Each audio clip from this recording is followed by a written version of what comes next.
All right. What's up, everybody? We've got Shopify Rebellion's ByuN in the top right side of the map. Already with a bit of banter against his old friend, the Shield of Ire, Mr. Stats.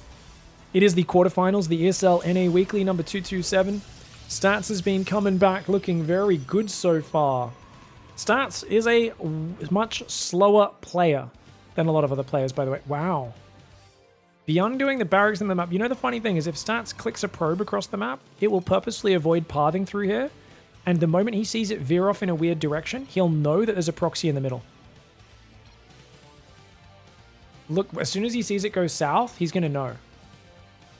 So Stats should be able to realize. So this is why this is a dumb barracks placement, guys. Because look, he should be like, wait, why is my probe pathing down here? Hello? Why didn't it go through the middle of the map? It's because units automatically can figure out when things are blocked, basically.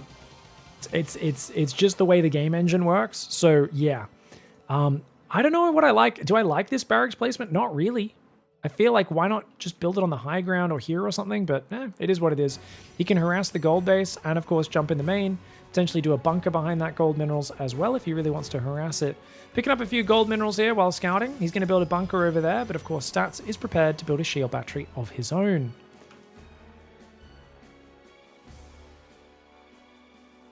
Probe's going to back off right now.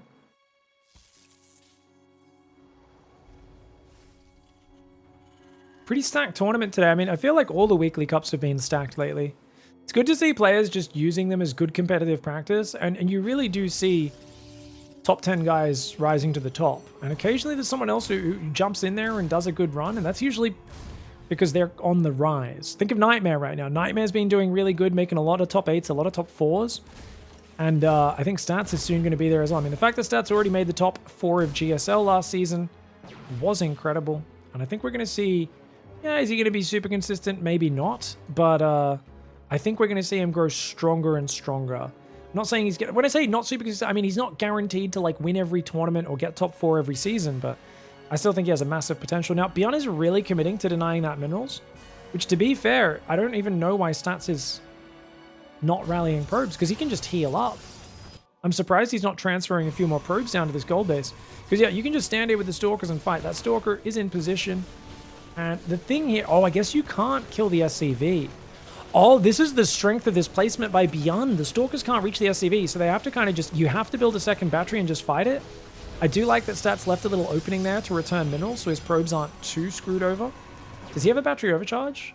Oh, he chronoed an extra probe. He does have a battery overcharge. Oh, but he just waits for the new battery to come. He's trying to hold off on the overcharge as long as possible. Oh, a probe just got focused, guys. He lost 2 probes. 2 probes went down. The marine focus fire is kind of crazy. So as the batteries ran out of energy, he tried to focus the probes down. Very cute play. Now with the battery overcharge coming in, that bunker's going to go down finally to the 2 Stalkers. A lot of players play Stargate behind this, but he's playing Twilight. So MaxPax loves Stargate after this opening, but that's a different approach. Oh, look at that, though. ByuN says, oh, you think you can trap my Marines? Nuh-uh. You've come too close to the sun, my boy. Gets the Cyclone kill on the Stalker. Oh, with that Reaper Grenade, he could lock onto these Stalkers as well. Stats definitely cannot chase into the high ground. Not with just 2. He's got to be careful, man. Oh, very careful. All right, so we've got 3 gateways and a robo coming up. 2 Stalkers behind the mineral line should be able to do pretty well. I don't think you... I wonder if you can bounce the probe across the minerals. Maybe that's the best harassment. You run in, you put a grenade here, and you bounce 2 probes across to your side of the minerals. If you can pull that off consistently, that would actually be amazing.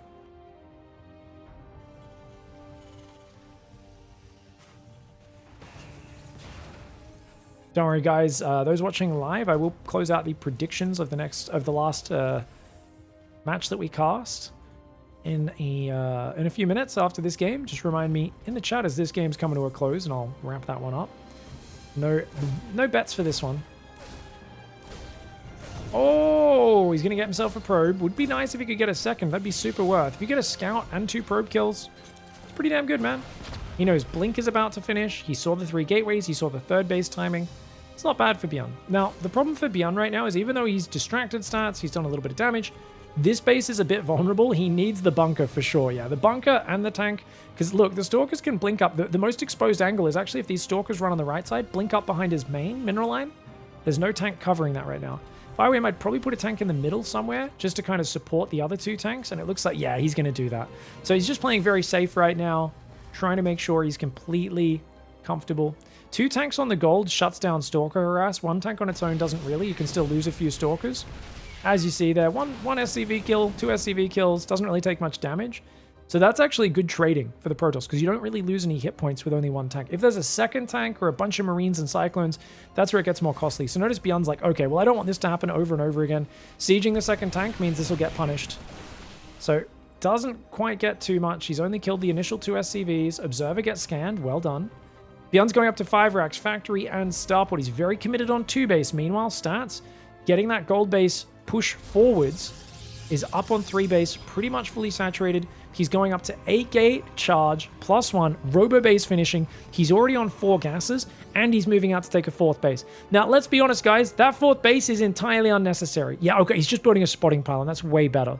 I was like, dude, you do not need a 4th Nexus against a Terran on 2 base. Like, yeah, if you see him start a 3rd command center, you could try to squeeze it in. But right now, we are staring down the gun of a Terran that is building a very large bio-medevac army. He has 3 tanks backing it up. You got to give this some respect. New observer on the front. 4th Nexus does start. Starts confidently greedy in this game. Now he's got an Artosis pylon here and a Tasteless pylon here. They are now separated by the giant Pacific Ocean between Korea. Oh, and I guess the entire continental United States as well, since he's over on that right side on Prince Edward Island now, isn't he, Mr. Artosis? But either way, those things could be depowered if a drop gets in there. I'd love to see Stats' next few pylons here, kind of just backing those up. Now, luckily for Stats, he doesn't actually get... Well, I should say luckily for ByuN, he doesn't get shot down while full. And he's going to get 2 Stalkers, actually. Yeah, that's really worth it. If he gets a 3rd, that's huge. Good Blink Micro by Stats. I like how Blink very calm... Stats very calmly Blink Micros. A lot of players, I feel, panic Blink Micro. But he looks pretty good now. Dude, there's no 3rd. He's not even building add-ons. ByuN is all in. He's like, YOLO. Not even sending a worker down to build the 3rd down there.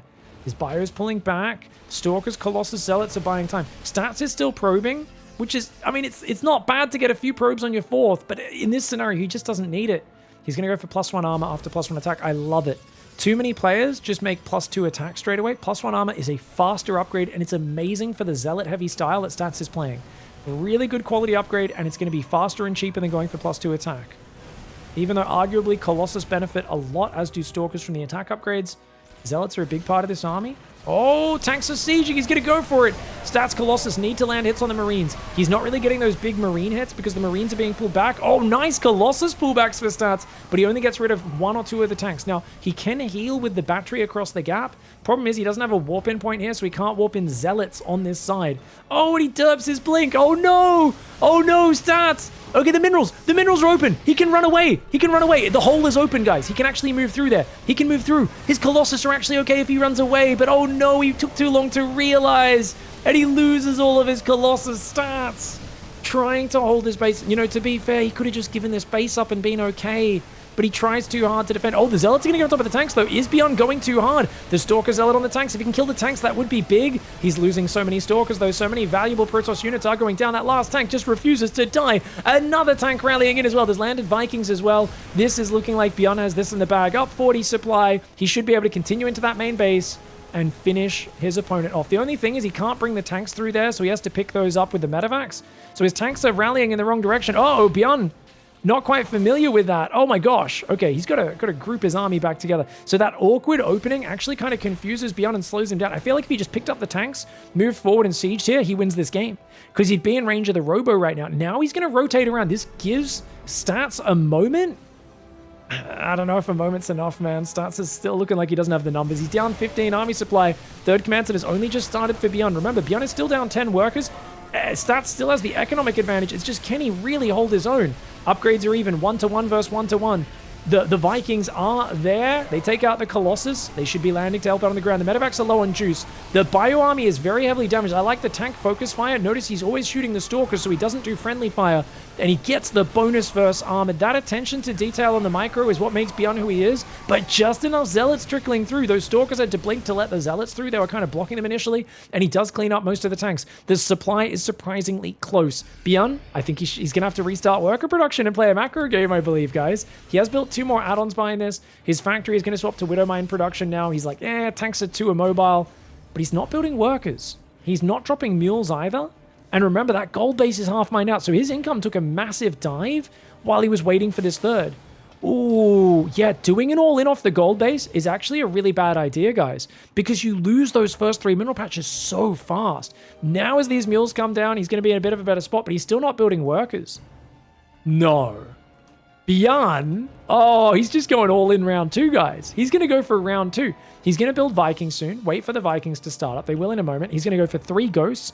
When he has 3 ghosts out and his first maybe 4 Vikings, he's going to go for another big push. And he's hoping that Stats is too greedy. What we can see, though, is Stats... Oh, that's unfortunate. Zealots get wrecked. 4 Zealots going down. 400 minerals of value. Doesn't lose a single unit, ByuN. But yeah, basically, Stats is on a big army. He's actually on a low economy, though, which is kind of good because it means they're like he's matching ByuN's economic pace if he can defend this army. But that is a big if. The gold base is not actually an important thing right now. Zealot Warpin will be able to defend these Marines. They focus down 2 Zealots, picks up 2 Marines for 2 Zealots. Good trade for Terran. Units lost have 5,000 resource lost in advantage of ByuN. ByuN, of course, didn't have much economy. He invested in having a giant army, allowing him to get good fights, but he never had as much money coming in behind it. This is your classic, one player's got a bigger economy, a smaller army. They're taking kind of inefficient fights, but as long as they're hanging on, they're doing okay. That pattern is now changing as Stats moves across the map. Dude, he's losing track of where the Terran army is. ByuN's just out of vision of this observer. He does go for a big Zealot run bay, though. Remember, ByuN's kind of all in this scenario. The SCVs pull back. Okay, he's going to try and gather up his bio to defend the Zealots there. Army on the front at the same time. Stats, I don't think he can fight this army. If he fights here, he might be screwed. He's got to pull back. Cancel the base. Cancel the base, Stats. Yeah, he pulls back. He's absolutely going to cancel that. The Zealots are on top of his production. Dude, if he gets on top of these Marines and kills them, there's no damage. The Marines start to fall. He's trying to pick up and lift the other side. The SCVs are going down. ByuN is going to top out. He's losing his production. He just gives up. That's a bit of an early leave, I gotta say. To be fair, his economy is in D-Town, so I understand where he's coming from. With these extra Zealots coming in, I don't think he ever gets his production back up. Like, he's gonna lose every SCV and more there. It still feels like he should try to do something with the army, even if it's just a Doom drop in the main or something, though, right? Feels a little bit sad to just leave the game there. I mean, he was gearing up for a huge all-in push. Leaves his back door wide open and undefended, and the Zealot simply waltz in and gets himself a victory after hanging on. All right. Going into game 2, ByuN giving up maybe a little easily that time. Maybe if he pulled the workers and just shoved in would have been good, but I mean, Zealot Colossus is pretty good against boy pulls. Stats on the bottom right side. Happy to have survived that game. I do think losing the Colossus at the gold base was really bad, guys. I think I don't know if he knew those minerals were about to mine out and he was always planning to pull the Colossus back, but if he got those Colossus inside the base and pulled them back and gave up the gold nexus, I think he would have been fine. On the other hand, I also think if ByuN picked up his tanks after killing the Colossus, moved across those gold minerals and pushed in, he could have killed him. So, arguably a few slip-ups from both players. That's kind of StarCraft in a nutshell. You tell me you saw a perfect game of StarCraft, I'll break down the 1,000 mistakes the players made in that game, because that is how StarCraft works. It's an incredibly imperfect game, and it's all about prioritizing what's most important in the moment, right? There will be mistakes, but it's when I try to focus on the mistakes that are like, okay, this is important in this game, and this is something which was really game-changing, rather than just nitpicking too much. Though I definitely do. I know I delve into nitpicking sometimes. I know I do, chat.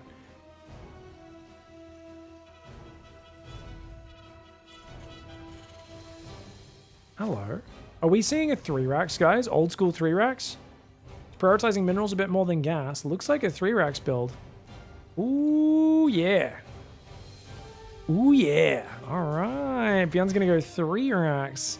Stats has been playing a lot of Twilight. Twilight is hard to scout this with. Oh, he builds the Twilight in the wall off. That's interesting.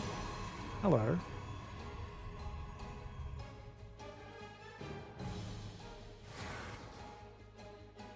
Adept's going to shade forwards. Thank you so much, Soon, for the 5 gifted subs. Damn, above and beyond, dude. So generous. Adepts moving forward right now. Seeing what they can do. Marines moving forward. They're on the ramp ready to ambush. Stats wisely doesn't run up to the Marines. It's going to have to raise that depot. Command center, of course, got blocked. Had to move over there. He's got to hide these 2 extra barracks, guys. Now, I actually think they're a bit too close, where if the Adept chooses to finish its shade, it'll see what's going on. So if Stats makes the decision to sacrifice the Adept, it's super worth it to see what's happening. But I don't think he's going to make that, man. I don't think he's going to make that. Second gateway's on the way as well. Adept shading forwards. Thank you so much, dude. Very generous of you. Whether or not that's the case, very generous either way. Thank you so much. Depth shading forwards. Marines trying to fall backwards right now. Stim and shields are coming in. Oh, okay. So the problem with these builds, and I've always said this against 3X, is you don't know what's happening until your observer goes out. So if you're going 4-gate, it doesn't matter. You're already making 4-gate Stalker. You're super safe. But if you are going for a 3rd Nexus off 2-gate like Stats is, oh man. It's going to be scary when this push moves out. Because look, he's already building Marauders. ByuN's committing hard. If they start Marauders this early, it means the Terran wants to push very hard. Because every Marauder is 25 gas. He's done this whole build off 1 gas, which means he can't afford a factory. He's delaying his factory to get out better units right now off those tech labs. He does go back to Marines after that. So it's just a 2 Marauder push. Okay, he's going to push out now. The Adept should see it. Stats has been so good with his Adept shade. He's going to see it. Okay, and now he's got to react really quick. Does he chrono an Immortal? He should definitely get rid of the other Observer. Shield battery, shield battery, shield battery. Stats. Stats. Hello, Stats. Where's your shield battery, mate? It takes this army about 25 seconds to move across the map. A shield battery takes 29 seconds to build. Stats. He's trying to build it at the 3rd. Oh, he's not even thinking about defending his natural. He's thinking about defending the 3rd. With just 2-gate blink. Dude. But with blink only now finishing, he didn't even have a chance to move out to pick off these units until now. He's got to go forward. He has to go forward and start blinking back and picking off units, but with no battery in the natural. Dude, he has to actually pull the units to his 3rd. Stalker's trying to blink back. The Bio's just going to shove for it. ByuN is not looking for any pity prize 3rd base kill. He's looking for the big boy damage. And those probes are getting slaughtered. Oh, man. If he doesn't pull the probes, the Stalkers will get overrun. But he pulls the probes and they just get gunned down, mate. Meat to the meat grinder. Oh, me, oh my. Blood for the Blood Gods. Probe for the ByuN King. And ByuN's pretty damn happy with that, I'll tell you that much. 500 resource positive trade, and he's gone for the 3rd command center. Remember I pointed out this was a 1-gas version of the build? This allows him to both hit a sharp Marine Marauder timing without missing SCV production, get a perfectly timed, super fast 3rd command center, and yes, his tech is super late. If that attack doesn't do well, he's in a pretty bad spot. Can't defend like a Colossus counterattack or anything. But in a game like this where he's traded well, he's like, cool, pumping Marauder Marine. What can you possibly do to me with a counterattack? Not too much. And he's up 9 workers, which is amazing. With a 3rd orbital already up. Stats, of course, is chronoing probes. He needs to queue up more probes. Keep chronoing them. And I do like his ability to try to bounce back in this game, but it is so tough. Hey, thank you so much, Sass Screamer, for the huge $12. Appreciate the tip there, my friend. Thank you, everyone who's been supporting YouTube, Twitch, and elsewhere. Really appreciate it, guys. Oh, this is a bad blink-in. This was a desperate blink-in. When your opponent opens 3 racks, blinking into their base is something you can only do if you see the Marine Marauder is down here. You, like, blink up here, you pick off one thing, depot, blink out straight away. But the moment you go deeper, Stim Marauders will ruin your day. And look at that units lost up. 1,000 resources of positive value. Far superior economy. Remember, Protoss is meant to be up about 10 workers on Terran, at least 7 or 8 workers most of the time. Terran is instead the one in the lead with 5 barracks coming up. The engineering bay is pumping out these upgrades. He scans, kills an observer there. There is another observer just out front. We'll see if you can spot that one. Little throbby boy there, hanging out, having a bit of a perv. Complete. Stalker Sentry Colossus trying to come in. It will be a charge follow-up for Stats. Stats is trying to play a very standard game, which means normally he plays a bit of a knife's edge game. In this case, I think it might be, like you guys know, so when we talk about dancing on a knife's edge, you know, you're trying to balance things very finely and just barely survive. So in this case, the problem is he's trying to do that standard style, but he's doing it from so far behind, I think he might be literally just impaling himself on a knife's edge. I mean, how do you defend with just a few Zealot Stalker sentries? Right now, he should be fine. But in 1 minute, maybe 2 minutes, I bet about 9 minutes, ByuN is going to either drop, attack from 2 sides, and you just can't spread out to deal with it, or there'll be enough Vikings mixed in as well Third and fourth medevacs out. He's going to build a fifth and sixth medevac as well. Great production for ByuN. ByuN's double drop going south. Stalkers might find it. Those medevacs could unload really quickly and actually kill the Stalkers. Oh, he takes quite a few Stalker shots, but he says, I bet you don't have Stalkers in the main base as well. And indeed, he is correct. Colossus are coming forward. There is ByuN out front. They're going to rotate back to a different angle. Stalker's getting hammered by Marauders right now. That one Marauder on the left is shooting a gateway like a mad lad. He's like, guys, don't worry. I got it. I'm shooting their base. The Marauders are like, please help. They do kill all the Stalkers, though, at the same time.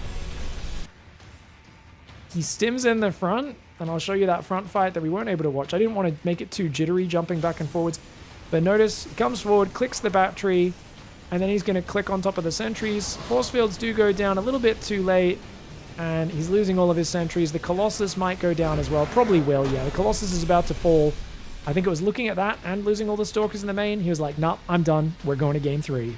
All right. It's tied up 1-1. ByuN in the top right there with a decisive 3-racks pressure. And I do think if Stats built a shield battery on his natural immediately, he could have been a bit better off, right? What do you guys think? Do you think that was like the thing that killed him? Because I understand trying to defend the third as well. Like, you don't want to just give the third up for free.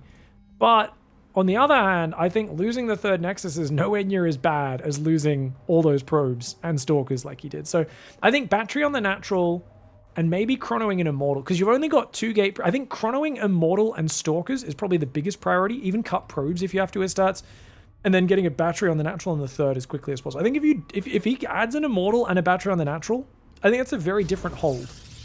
Because I think with 1 to 2 chrono boosts and Immortals out in time, if he shoves in the natural again, and not to mention with the battery, that'll help you so much. That makes a massive difference. This is a no scout opening for Stats, guys. I mean, look at this. He's like, yeah, I checked for barracks in my natural, and then I build a Nexus. This is a good greedy build. I like to mix these in. I feel like mixing in some greedy builds is very important. Terran just never scouts. Like, guys like ByuN just never scout.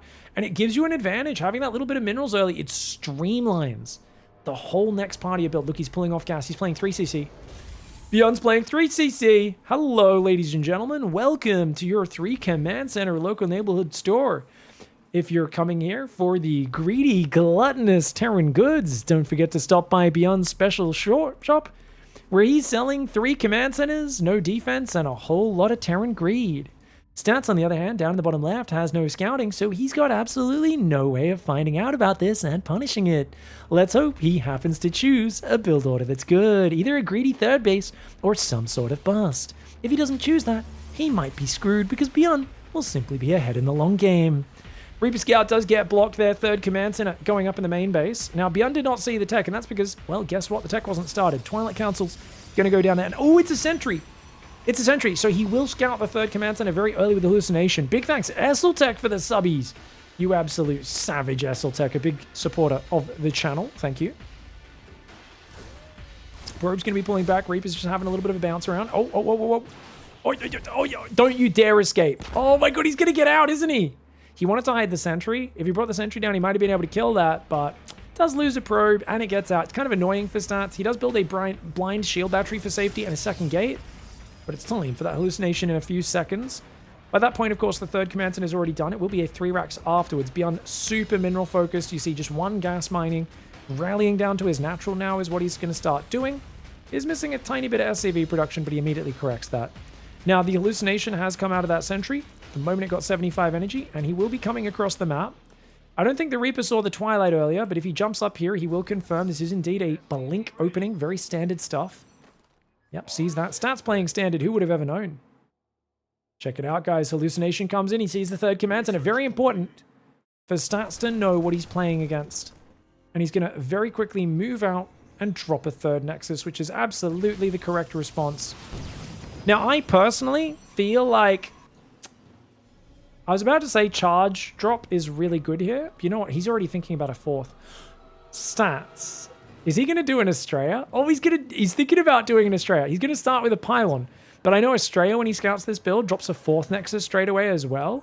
Which seems crazy, but it's like, dude, he doesn't even have stim. Like, it's just started. Stalkers can control the map.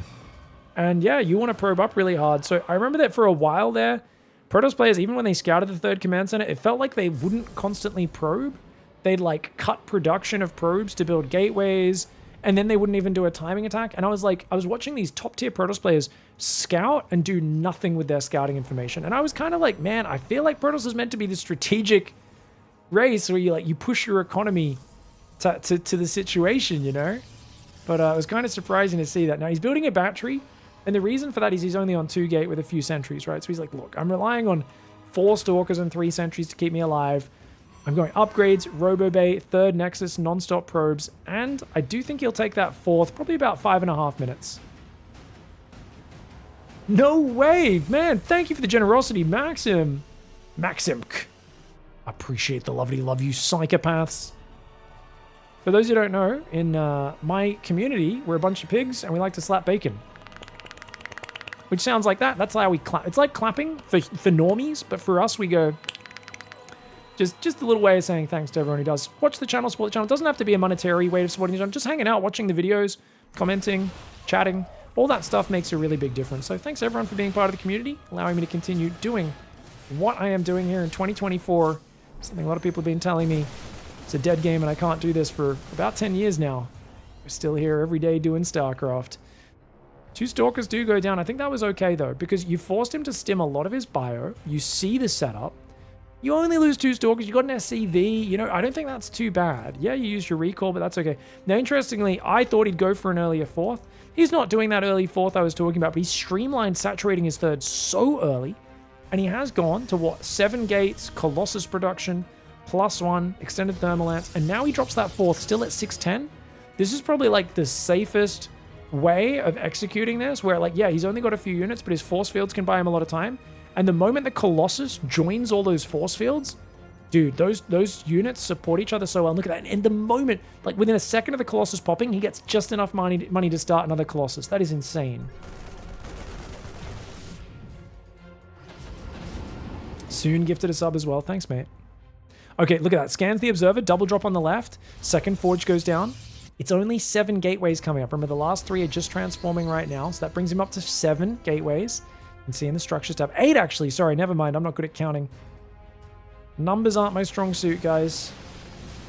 Zealot warp in Stalkers as well. Should be able to keep the Forge alive. It's a crazy commitment for ByuN. He gets it. He gets it just before +1 finishes. Oh no, stats. Oh, I think ByuN's got him. This is such a good start. He doesn't get the Nexus, to be fair. Gets a battery, a few probes, bit of damage. But dude, losing that +1 when it's about to finish is just tragic. You lose an upgrade that's just started, you go, oh well, not a big deal.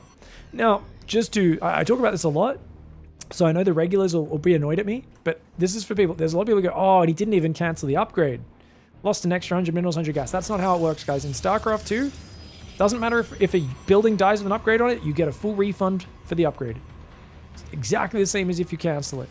You might wonder, why do players still cancel it? Because there has been a misconception in the StarCraft community since day 1 of StarCraft 2 that you don't get the money back. A lot of casters kept repeating it because older RTS games they played had that in there. That was the way they worked.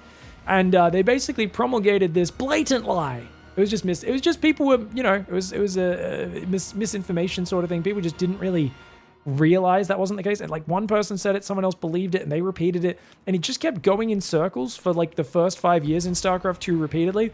And I think most of the really kind of elite players know, yet I still see them cancel it right before it's about to die sometimes, especially a lot of the Koreans. Maybe it's not as big in the Korean language community. So they've got the old Brood War knowledge is a bit deeper. Colossus Zealot coming forward, guys. Stats recovered okay. It's just his upgrades suck. But Double Forge will eventually catch him up. I love that ByuN's gone 4th command center here. He's got 2-1 upgrades, ship weapons coming in as well.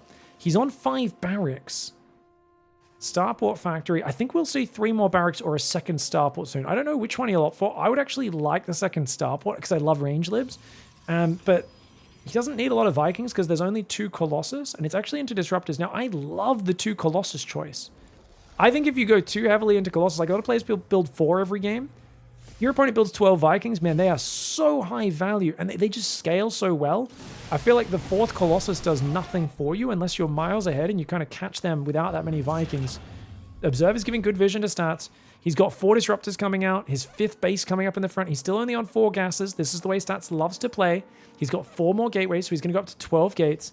And I think amplifying that gateway count is a big part of the Protoss power spike. Something that Raynor actually taught us a lot. I wouldn't say taught us. reinforced, sorry. Watching Raynor play Protoss with like 25 gateways every game kind of reinforced that using the warp gate mechanic to its maximum is actually a huge part of what makes Protoss strong in the late game. +2 attacks on the way. +2 armor does start now. Still quite far behind his stats. His +2 attacks about to kick in for ByuN. Stims forward. EMPs could be big. Big EMPs on the Zealots and the Colossus. The Vikings already taking out one of the Colossus. Disruptor shot goes forward though. Does get 2 Marauders and 2 Marines. Not a bad disruptor shot to answer. That 5th base on the right side's a little exposed. The Colossus looking very vulnerable. Oh, another good disruptor shot. Stats is throwing these shots out very well, but most of his balls are empty. He's only got 3 still loaded in the back. Zealots charging a bit far in front of the army. ByuN microing in a big old ball on the front lines. This is very dangerous. He doesn't have that many medevacs. He is now triple stimmed on those Marauders, which does make them take a cost. The Vikings take out the Colossus, but the Colossus were not that big a part of this army. The Vikings all go down. Units lost tab is 1,000 in favor of ByuN. But look at the observer placement, guys. He's got an observer there. He's got Zealots and Pylons out here. He's got 2 observers on the front. I feel like Stats has such good vision management. 2 Colossus being rebuilt. There's 2 twos on the way. Fusion Core comes in for ByuN. ByuN's already on 2 starports and 8 racks. He hasn't started +3 weapons yet, but he's continuing to fight very well. This area around the middle is really bad for Terran, though, against, like, Colossus. That being said, there's no Colossus right here. There's no Storms either. Zealots coming forward along with the Disruptor Stalker, seeing what he can get done. Can he get the Ghosts? Not quite. Good pullback there. Oh! Oh! Disruptors! ByuN, what are we doing? ByuN! What the hell? I don't even know if that was a misclick or he was actually thinking that he could click on those disruptors. He wasn't even stimmed with his bio. I don't think he was even stimmed. I think he was tabbing to the wrong unit and smashing the wrong buttons. This happens sometimes even with pro players where if you select these guys, you can tab through them, right? And it goes to all the Marauders. Oh, wait, no, I'm on the medevacs. Oops, I'm trying to stim my medevacs. All it does is boost them. Okay, then you try to tab to what you think is your bio, you try to stim, but you're actually casting EMP with your Ghosts instead, and things can get out of control. So that was a really bad fight for ByuN. It gave up a bit of momentum. He's still ahead on the units. No, he's behind on the units lost now, quite significantly.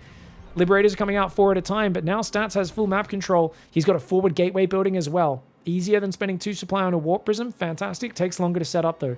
6th base on the far left is establishing. ByuN picks up half of his army. He drops just out to the left. I think he's thinking maybe an Observer saw that. Stats is going to push forward. 5 Disruptors. 4 Colossus, 7 Stalkers. Guess what? All the Vikings died before, which means there's no answer to these Colossus right now. The Bio Lib in the mineral line doing pretty well. The Bio on the left side has to be careful. He runs forward, tries to click on these units. He's got to pull back with that Bio on the left. The Bio on the right does cop massive balls to the face. Another ball goes out. That one takes out the last Viking Marine on that right side. There's still 4 Colossus alive. These fights are devastatingly bad for ByuN. That army on the left running into the Colossus like that was crazy. He still only killed 2 Colossus. ByuN desperately needs to remax. Lib range has only just started. He forgot to make lib range earlier, guys. That is a problem. These libs only have 5 range rather than 7. EMP lands on the disruptors. Those libs need to be sieged for this fight. There's not that many stalkers. It's hard to break through the libs, but that's why he's moving around the lib zones. The stalkers will take out these 2 libs in the middle of that fight. The bio's getting overrun. Oh my gosh, the zealots are on top of the rally. The stalkers, if they take out these last 2 libs, the Colossus will clean through everything else. Stats overwhelming, and ByuN with a few big engagement missteps. He was doing so well, but as the game went long, it felt like ByuN started to blunder a little bit, and Stats just calm, patient, the shield of Ire. He always puts the pressure on his opponent to finish the game. He always says, it's your job to finish me. I'm a really good macro player, and right now the Zealots are tearing up the mineral line and punishing ByuN for letting him get this advantage. Plasma shields +1, +3 attack about to finish for Protoss. 3-3 never started for Terran. And whilst ByuN still has a base on the left and he's trying to hang in there, he just does not have the numbers. As these Stalkers come forward, he's just going to blink on these libs and take them all out. And that is a soy boy Terran army if I've ever seen one. He just got absolutely wrecked. That lib. R-word. Just kidding, guys. Anyways, ByuN does go down. Let's go back and check what happened, because I really wonder if that was a misclick or not, that first big fight that kind of went away from him. So at this point, it's all fine. ByuN's like trading way better. And then, yeah, over here is where we just see some nonsense, man.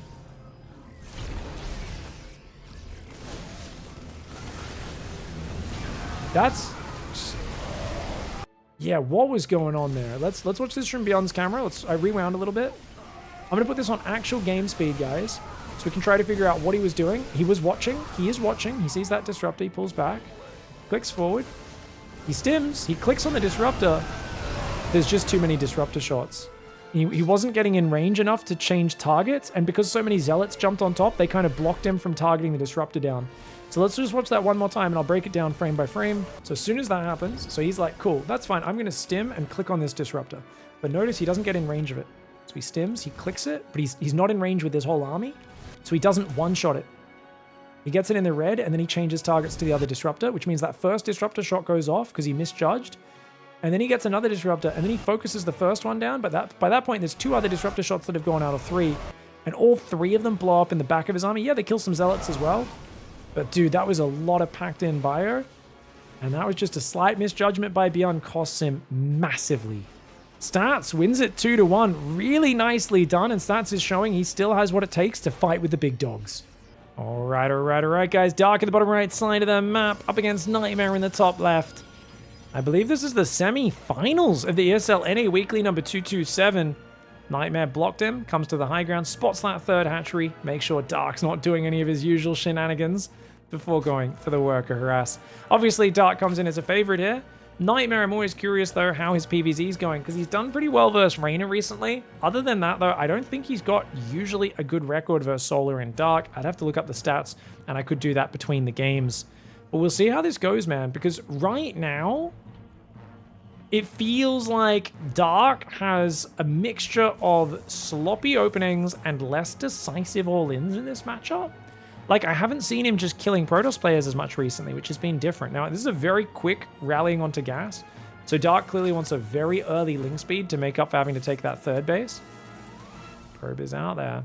Third base was, of course, delayed a little bit, but I don't think it was delayed too long. You can see the spawning pool and the hatchery are going to time out pretty well together, and that's what you always want to look for, because you want to build 2 queens at the same time the second that spawning pool finishes.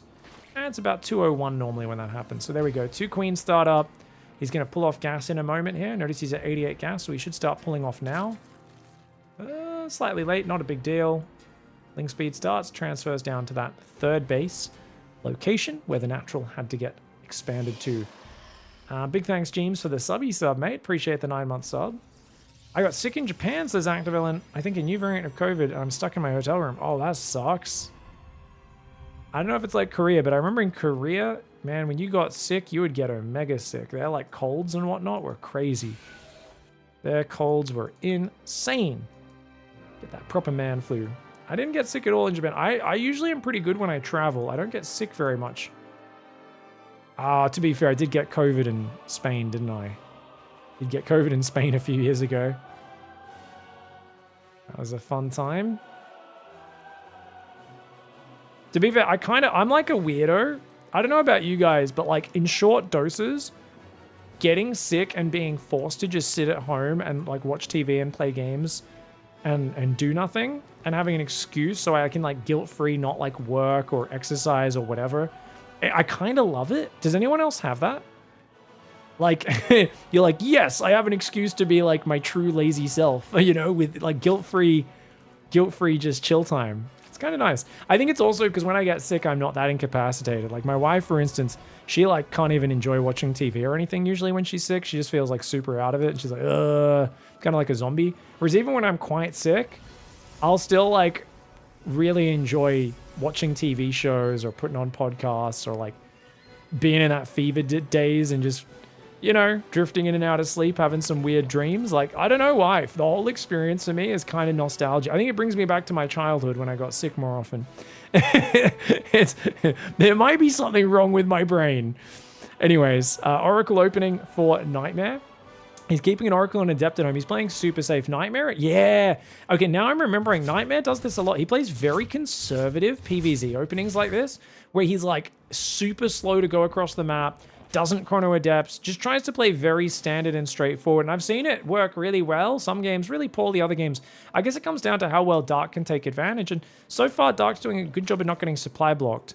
But we'll see how that continues as the game goes. I mean, he's already up 7-8 workers. And if you don't put pressure on Dark, his macro is usually pretty good. It's the fact that guys like Hero keep the pressure up that usually force mistakes. Now, he's not leaving a big supply gap. Something we saw from...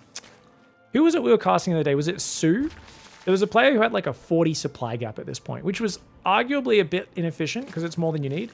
But I think that's so much better than being like Dark here, hugging your supply gap so closely, and then if you lose one Overlord, bam, you're supply capped, which is always rough. Queens and Lings should be able to deal with this, but the Queens aren't tracking. Uh-oh. It doesn't want to risk the Adept Shade, which is kind of lucky for Dark because he actually couldn't deal with that. It's just going to clear creep for the moment by the looks of it. Let's get rid of some of this creep. Stalker comes forward as well. Oh, kind of risky, but if he gets the Overlord, kind of worth it as well. It's actually really cool if he gets that Overlord kill, which I don't think he will. Baneling Nest is on the way. Now, this shows that Dark is going to play Ravagerling Bane for once, which he hasn't been doing for a while, and I think that's a great style. And I'd love to see him play this a bit more. He's had a good start. His worker production did slow down. He hits this giant supply block on 82. As I said, I think Su's way of always having a bit of a bigger supply gap to make sure he never gets supply blocked is way better than Dark's way of opening. It's part of why Su gets in such advantageous macro situations in the mid game a lot of the time. Whee! That Zergling just gets blasted. No gases on the third. This is a 6-gate blink. I think it's really important for Dark to scout. And if he sees these no gases here, he should realize it's potentially a very committed build. But as the Ling comes in, the gases go down. Actually, he's only scouting for a 4th base. +1 melee, Baneling speed, and roach speed on the way. 63 drones only for Dark. So it's just 3 bases full minus a gas. I'd like to see him fully drone the 4th. I think he can get away with it, especially off the base of 12 roaches, which he can reactively morph into Ravagers. But I think the other thing is I'd like to see his Lings. Yeah, there we go. Be ready to cancel the 4th, because Protoss players almost always just move a probe out, build a 4th, don't really protect it, and if you have your Lings in position to stop it, it's huge. The 4th Oracle comes out, so this is a Foracle opening for NightMare. Shades the Adepts back. He's had a great, not losing any units, but he hasn't really slowed Dark down, which gives Dark massive room to drone the 4th. Dark, though, does not take that opportunity. Dark's saying, screw it, I'm going to do a Ravager Bane all-in. He's not even making Ravage. It's just a Roachling Bane all-in, guys. Bane speed's not quite ready, so he really shouldn't show his hand too early. The Oracles should be at home right now. NightMare out of position. Oh, NightMare's going to take big damage here. He's got to run the probes, run the probes, run the probes, run the probes. His probes are a little slow to run. The Stalker's getting jumped on. These Oracles should absolutely be cleaning this whole push-up. But because he didn't have an Oracle in the middle of the map, he doesn't see the army coming. He's taking more damage than he should have. Despite that, I think it's a good hold because he ran the probes. As long as you get the probes out, Stalkers aren't that weak. The Oracles do crazy damage, and they have so much energy banked up. So that's why he's completely immune to these sort of attacks. He's also going double Robo Colossus. I'd love to see a 4th base pop up immediately for NightMare. I think there's no reason to not take a 4th right now. You're in an amazing position. Dark still, he's droned his 4th, but he only did it after going for that attack and just didn't catch NightMare by surprise enough. NightMare staying on 3 base kept him pretty safe. If he was going for a 4th, that could have got a lot worse. But his build order doing very well, and I think Dark choosing to commit to that attack against a guy who wasn't taking a 4th doesn't really add up on a strategic level. I'd love to hear your thoughts on it. So maybe obviously it can work. Sometimes just committing, going, this is a surprise, this will catch him off guard. He won't see this coming. Sometimes that's worth it, but I would have just loved to see him drone the 4th base up by 6.5, 7 minutes. And go towards a hive would have been a solid way to play it. Now, Adept Drop's coming in on the south side. NightMare's going to go for a bit of drone harass there. Oh, you don't want to lose all these Adepts, though. Neither do you want to lose the Prism. The Adepts do not have Glaives, but he's happy to lose them. Better than losing the Prism, that's for suresies.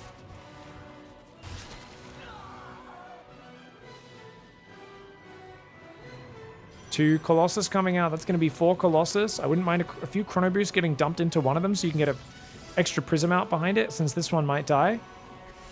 Could go Disruptors as well. It's 20 Stalkers, which is too many, unless you're just planning to do a big push. He's building Cannon Battery Stasis Trap. So the NightMare's got a good army. I think he's a little ahead, but I think if he warps in any more Stalkers, he needs to go attack, and he needs to do it soon. Yeah, he's waiting for +2. So he's going to do a +2 timing. Okay, he's just going to go attack sometime in the next few seconds, guys. Because the thing is, yes, he's got a decent economy, but he's not progressing. There we go. More Stalkers warp in and he moves out right now. He's moving out. Now the Stasis Trap Zergling does see this whole army, which for some reason are letting him escape. He's on move command. NightMare is shoving across this map right now. Oh, the Colossus getting big hit on the Zergling. Stalker's going to blink after them. Dark is trying to go for like a bit of a counter attack here. Does lure NightMare off to the side. He's also ready to sandwich this army, which is a good way of doing it. I don't know if there's enough Banelings. 30 Banelings is good, but honestly, Dark needs more. He's got 2 Vipers out. They don't have the energy yet. He's just going to go for a big old surround. Oh, man. The Colossus doing pretty well, but they are starting to fall. The Stalker's trying to kind of blink away to the right side would be probably a good move. I think warping in some more stuff could help out, turn this in the favor of NightMare. Good Colossus pickups on the Prisms. The Queens go down, and NightMare with a lovely +2 push there. Look at that, 2-to-1 unit efficiency trading. And after blocking that first 3-base push, Dark gets shut down. All right, guys, he's down 0-1. It's time to dig in deep and do some Dark tactics on Ghost River. NightMare playing very standard once again. Probe harass, force the third hatchery. Now, I definitely once again want to reiterate, I don't think 3-base Ravager Bane makes sense against a Protoss who's camping on 3-base. I think he had the information to know there was no 4th, but he went for the gamble, didn't pay off, and he was pretty screwed from that point on. Maybe with some more Banelings, Roaches, and Lings for this round, maybe he could have done it, but we'll see what happens.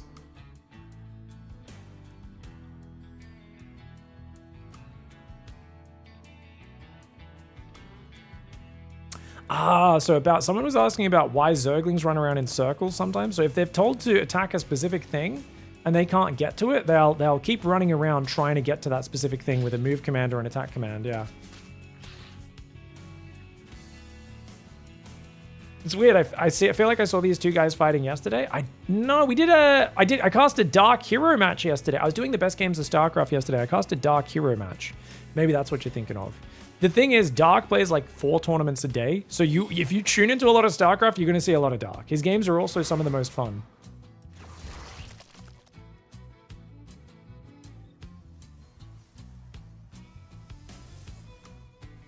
That Dark ByuN finals super hot on YouTube right now. That's true. That was a great finals, wasn't it, guys? Fantastic finals. That was so much fun. What a shocking for like a weekly cup like KSL to provide such a sick best of 5 finals. Zaga says, I'm sorry, don't yell at me. No worries, no. You just thought this was the 2 players from yesterday. So no, that's fine. Don't be sorry. I was getting angry there over the people saying, you know, because people ask this all the time. And it's just annoying when I'm like, I literally never do rebroadcasts, and people just like, they look at my channel sometimes and they're like, you're the same as the channels that rebroadcast all the time. And I'm like, I purposefully don't. It hurts me that I never do rebroadcasts and people still think I'm rebroadcasting all the time. I'm like, God damn it. I'm literally always here live, man. Anyways, Nexus coming down, Ling's coming forward. Good micro for Dark, not throwing any Lings away. Guys, it's a quick Roach Warren. He's queen walking, right? I think he's going to do a very fast push. Lings do get an Adept, force the Oracle to turn on its laser. Whoops, sorry guys, that was a misclick there. The Oracle micro is slick though. He killed 4 Zerglings. So he ends up getting 5 Zerglings for the Adept, which is a perfectly fine trade for the the Protoss. Extra Oracles camping at home. Very safe play here by NightMare. Wait, guys, why is Dark getting a Roach Warren so early but building Spores? Is he not queen walking? This is a really... He's building Roaches. No, he's planning a queen walk. It's just a really janky Dark style queen walk. Building Spores this early when you're queen walking is kind of rough. He's only going 6 Roaches. The queens are starting to walk now. He's sending all 5 queens across the map. Dude, this is a crazy attack from Dark. This is such a Dark style queen walk.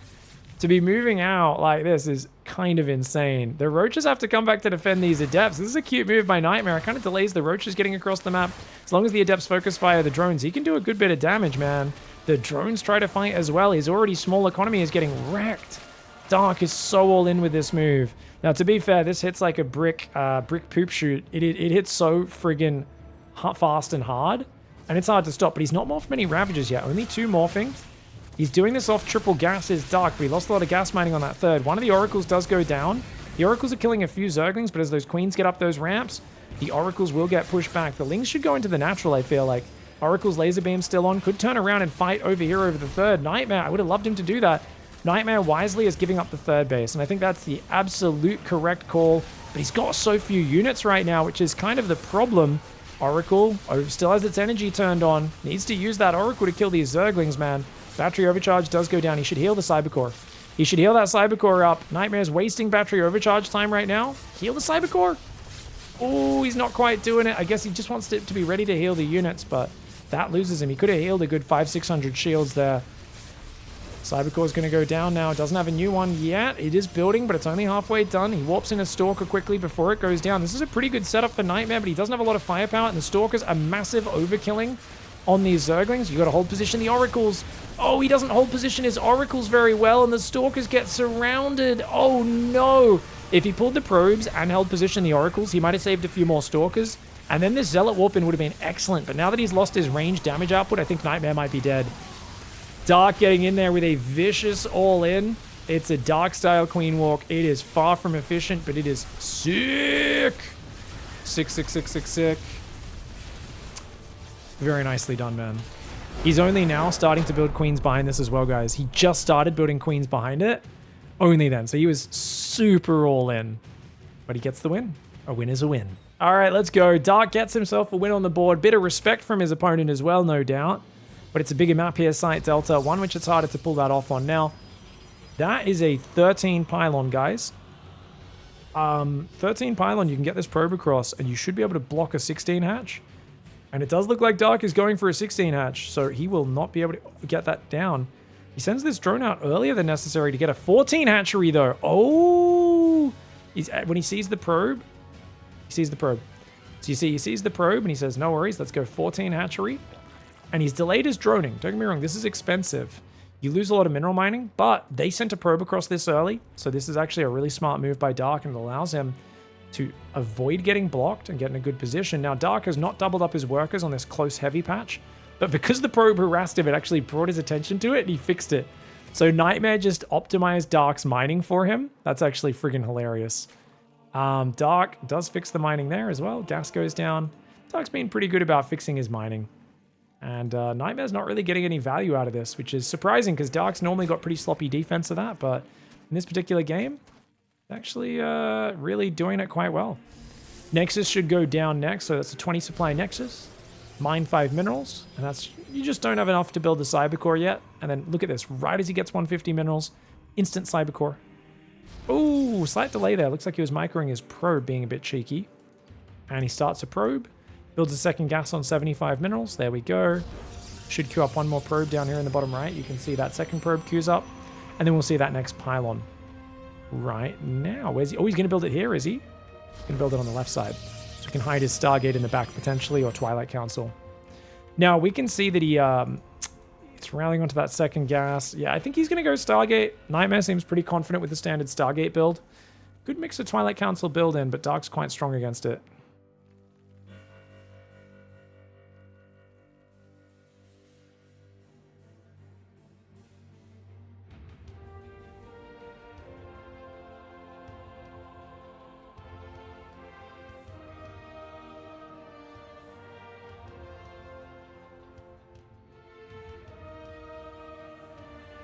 Drone's going to move out front. All right, so check this out. So NightMare, he sees the third. He's basically making sure he's not getting all in right now. And he is sending an Adept forward to confirm that. Now, the probe should barely get out of there. 2 Lings can eventually kill it, but because the Adept Shade was coming, he has to respect that. So the Adept goes back, making sure he can't be scouted. It is a Twilight Council opening into a Robo. Okay, let's see how NightMare plays this, man. I feel like Dark... He plays so clean or so disgustingly sloppy against Twilight openings, and you never know what you're going to get. I think he's going to play really clean this game. He's very clutch at just hanging on with queens and Zerglings in the right position, building roaches at the last second. Problem is the Dark Shrine. Sometimes he does gamble against the Dark Shrine. I know a lot of Zergs don't like being 100% safe versus Dark Shrine and Glaives, because it just feels like your economy has to be too low if you want to be 100% safe versus both. So if he can't get wind of that Dark Shrine in the main, which there's no Overlord nearby, he won't be able to scout it, then Dark may find himself with only a single Spore Crawler to defend the first Dark Templar, and that would be very rough. So far, though, Dark seems to have a good idea of what's going on. He's got the multiple queens coming out, and this is the big advantage of not going Spore Crawler, but defending with an early 4 queens, or 5 queens even. Dark starts that 5th queen so early, is if there's an Oracle, that's great, you've got enough queens to defend. And if there's no Oracle, Roach Warren second gas at 4 minutes. And we were talking about this earlier in the Hero vs. Neuro game, where if you don't see an Oracle at 4 minutes, Roach Warren second gas, get these workers onto these gas and start pumping out some roaches while you figure out what happens. Generally speaking, about 4:20, you want to start a Spore outside your natural. I often do it much later than that, but they can technically hit you with a really fast Dark Templar timing. So that's me being a greedy bastard. I often build it about 4:40. Dark's building it at 4:30. You can see the prisms arriving, guys. Oh, he's building more spores. I think he realizes there's only 2 adepts. I think he's like, nah, I would have seen more adepts. He's like, I would have seen more adepts if this was a real glaive timing. I think you're playing DTs, and he's figured it out. Spores aren't ready yet, though, so if the DTs click on the hatchery, they could kill it. But NightMare, it's taking a while to make that decision. 2 DTs on the third. One's going to try and intercept. Prism. Oh, the Prism goes way too close. Big mistake. He's going to click on the Spore Crawler, but notice even the Spore Crawler can run around, and the other Spore Crawler could move over here as well. Oh, Prism's real low. Ling counterattack comes in. Gateway does get warped in. Stalker dies in the wall, but 3 Zerglings go down. Those 4 adepts with the shield battery building and a nice little choke point. NightMare well positioned. Should be safe on the third and the natural. Oh, unless you leave your door. NightMare! NightMare! Just, he didn't want to let the gateway finish and have to kill it. Now he's got to recall his DT. Prism home. Ling's on the third and Ling's in the main. Oh, NightMare was so well set up. And then in a moment of inattention, cancels the gateway, thinking his adepts would get there. And of course, at that exact moment, Dark runs up and says, oh, you're opening the door for me. Thanks, buddy. And he's going to take 8 probe kills. Oh, he killed the battery on the third as well. Lovely. And it pulls the pressure home, which is kind of the biggest thing here. That is massive. Spire is on the way now. Dark's like, hey, you don't have a Stargate, man. I'm going to get Mutas out, which is a good way to play usually. His economy's not massive behind it, so it is kind of a bit early to go Spire and Evo and Triple Gas, one could argue. But he's got NightMare on the back foot so much that I think it's going to be hard for NightMare to break out of this. So NightMare's kind of got to just chrono probes. He's got a lot of chrono boost, and you can see he is chronoing Blink, which is like the least important thing to chrono right now. He needs to chrono probes to recover. He's just not doing it. He's got so much chrono available. What are you going to do with Blink? You can't, what are you going to do? Like an all-in here? A 5-gate Blink push? That's not going to do anything. You can cancel a 4th, but Dark doesn't even need a 4th base. I definitely think this chrono should be used a little bit more cleverly just on the economy rebuild, but he's not even building probes on his third right now. Even though he's going Forge and Robo. NightMare, I think this is a big mistake for him. Because he's clearly trying to play a longer game, but unfortunately... Okay, Archon Drop does pick off a few units down here. Does have to pick up, though. DT gets caught by Overseer in the north. Those Lurglings will kill it. Nice. Oh, the Overseer runs away. That's unfortunate. Queens. Oh, did he just kill the Prism? He just got the Prism. The Prism and 2 Archons go down. NightMare is indeed doing a 5-gate Blink Stalker push. This is a crazy person's attack, guys. He's like doing this weird, like I'm teching and making upgrades and probing, but also doing an attack. This is such a bizarre attack from NightMare. I mean, it catches NightMare off guard because it's so confusing. And Dark supply blocked! Oh no, he's gonna... I mean, losing the 4th is not that big a deal. He cancels it. As long as he can defend his 3 base, because those Mutas are going to be a nightmare. Yeah, there's no cannons in the bases, guys. Oh, I think the Mutas are a checkmate. Recall's still not ready. The Stalkers are on the other side of the map. These Mutalisks are going to ruin him. These are the Mutalisks that have speed holes in their wings, by the way. It's kind of a badass Mutalisk skin. They kind of look like undead. 14 probes already for 1 Mutalisk. That's a trade any Zerg will take any day of the week. He's going to grab a few more in the main. And I think he just realizes, hey, man, let's get even more. Let's get 20 probes. Let's make it 22 probes. Bounce back down to the natural. Apparently the Stalkers aren't down there. And it's game-ending damage. 25 workers, even more. 26 workers. And does lose another 4th base. It gets cancelled, though, I think. Oh, actually, he's lost a hatchery. Looks like he didn't cancel that one, so nice catch. DT's blocking this base as well. I mean, Dark's being kept on 3 base, which is really well done by NightMare.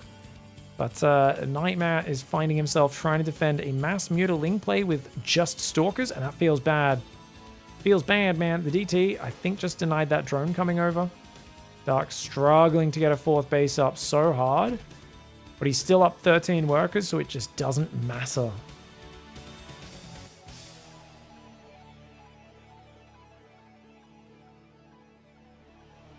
I don't get how this kind of lingering by is so common in pro games. Well, that was a rare scenario where he thought the Lings had backed off, but his Adepts were standing over here. If his Adepts were standing up here, cancelling it, moving the Adepts into choke point would have worked. But the reason that happened is just he just thought Dark was doing other stuff, and he just was greedy and went, oh, I don't want that building to finish. Whoops, cancels it. And then, of course, Dark happens to run in at that moment.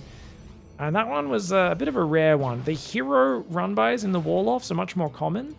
It's just because Hero doesn't use control groups properly and uses his select all army key a little bit much, which is a downside of his style. But generally speaking, you'll see guys like Stats almost never let those Ling Run buys in. So it really depends on the sort of player you're watching as to how much that happens. +2 attack starts. NightMare's just trying to survive on 3 base, and that's all he really can do. +2 flyer weapons is on the way. Mass mutiling Bane. I feel like Dark could have built a 5th base a while ago.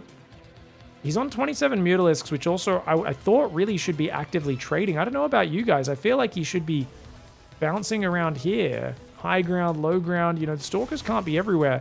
Like, he can fight this many Stalkers head on easily. He can, like, one-shot a cannon right now. Or he can just pick off things over there. Like, the Stalkers blink forward, he just kills them. You use your blink forward, which means you can't use your blink backwards. The Mutas are just destroying there.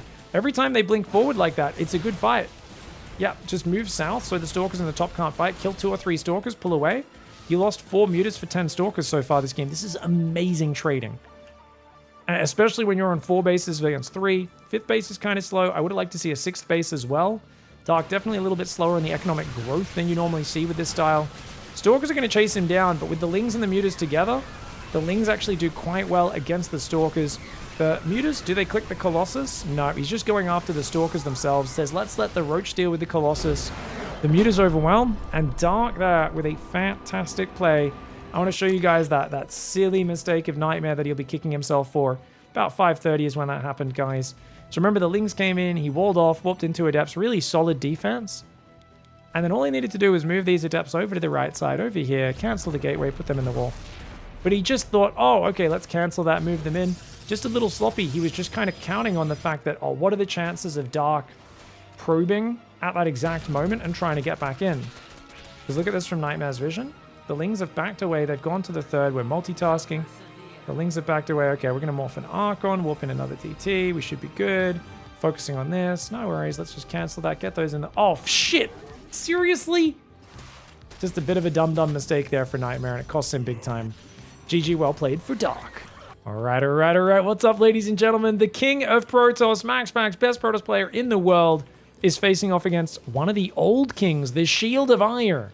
Stats finding himself in the semifinals of the ESL NA Weekly 227. What a return it has been for Stats, already joining Twisted Minds esports team and just looking fantastic so far. He's made it already past ByuN in this tournament. MaxPax, though, is the king of PvP.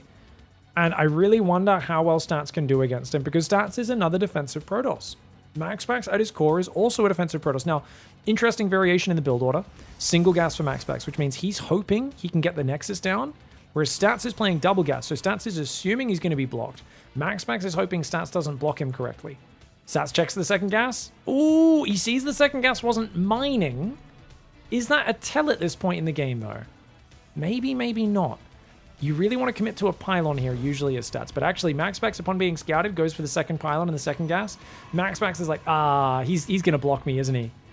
But then, Stats actually goes back, confirms the second gas, and then goes back down. So if he didn't go for the second gas and the pylon, he probably could have started the Nexus. But unfortunate for MaxPax there. Works out well for Stats. Good play by him. MaxPax is harassing Stats minerals, and Stats is not really countering it. He's had an entire mineral patch denied. But the probes will automatically shuffle back decently into position. Oh no, his mining's really bad. Guys, Stats mining is really bad right now. He's only got 1 worker on this patch, 1 worker on this patch. Oh, luckily the probes are like kind of evening themselves out, and he is fixing it up. But you can tell MaxPax multitasking might be a little bit faster than Stats in this scenario.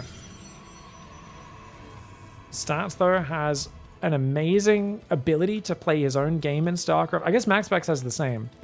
But they both have their own style of StarCraft, and they don't really feel like they just need to do what everyone else does. I think a lot of players sometimes feel lost and like they need to just copy what other players do. MaxPax and Stats have their own ideas figured out. And it looks like Stats here is playing exactly the same way MaxPax does. You know, they're both going Zealot into Adept, into Quick Stargate. And I think we're going to see some Phoenix Wars, because they're both kind of conservative macro players, and Phoenix is kind of the conservative way to open up, where you want to just shut down your opponent's harassment. MaxPax starts with the first Phoenix in the bottom right side of the map. Sorry guys, we've been getting those occasional 1-second freezes about once every 3 to 5 games lately. Don't know what's causing them. I apologize for that. Just happens every now and then. Phoenix for Stats as well. So they're both going to go Phoenix. Now, to be fair, I think having more probes is more important than having more Phoenix. Stats is up 2 probes. I would argue that he's winning, even though he's down in the Phoenix count. And of course, there is a chance that MaxPax uses that to get a big advantage. Battery building. Another battery should go down. Stats a little bit light on the... Oh, he's going to cancel it and build a gateway. It's gonna... Oh, he doesn't cancel it. Uh-oh. Stats loses his Adept on the other side of the map to the Phoenix. Meanwhile, he loses the battery and the wall off. Oh, geez. That Zealot actually getting some very good damage. It feels like MaxPax has this really good ability to get crazy damage done with very few units in the early game. Now, you can shade out of a Phoenix lift, guys. He will shade out, which means chance to kill some more probes. That battery's not ready. Oh, God. Oh, gosh. Oh, he doesn't have a lift. Oh, no. Just waiting for the battery. Luckily, that Adept didn't keep firing. As this other Phoenix comes in, finally that Adept goes down. But MaxPax now finds himself in the lead. The king of one gate expand almost always ends up ahead in one gate expand versus one gate expand. But in this case, it's only 2 probes, and I think that's acceptable. Phoenix count is almost identical. Stats is like 3 seconds behind on the 5th Phoenix. Not a big deal. But, uh-oh. MaxPax is stacked up looking at ambush. Max is stacked up a little better than Stats as they run into each other in the middle of the map. Stack and focus. Stack and focus fire is the trick. If you stack them on top of each other, they all shoot at the same time. Whereas your opponents will be a little bit slower to start shooting.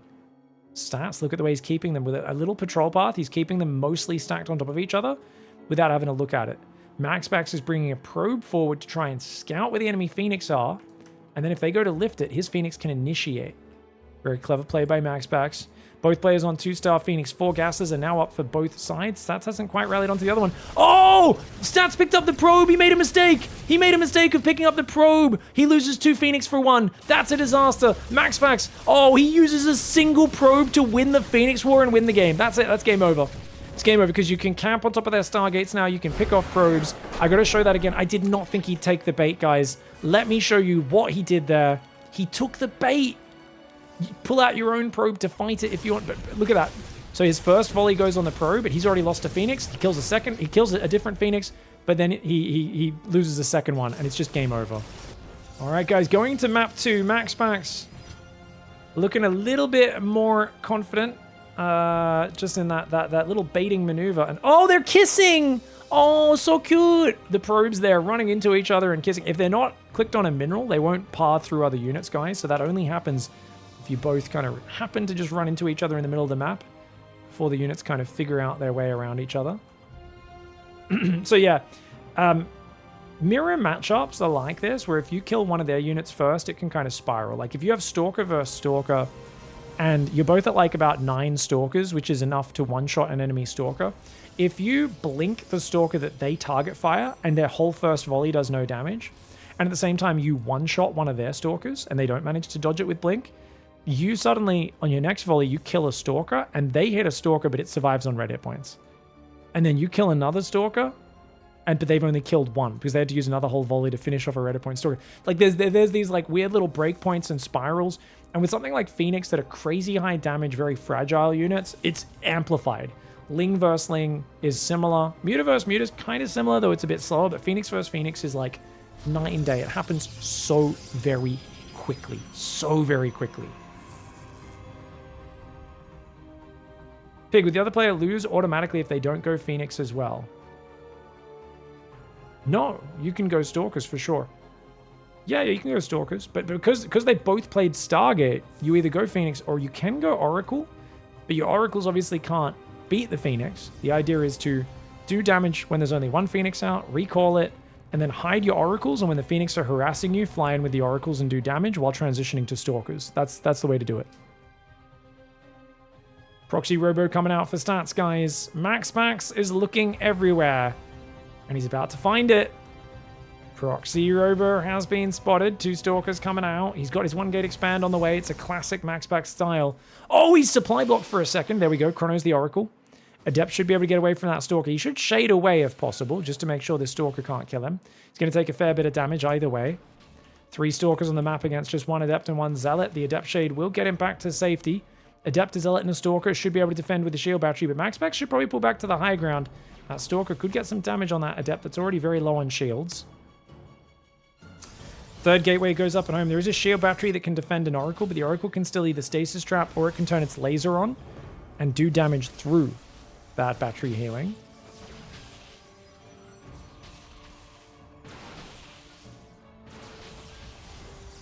Stalker, Zealot, Adept coming forward, moving in and out.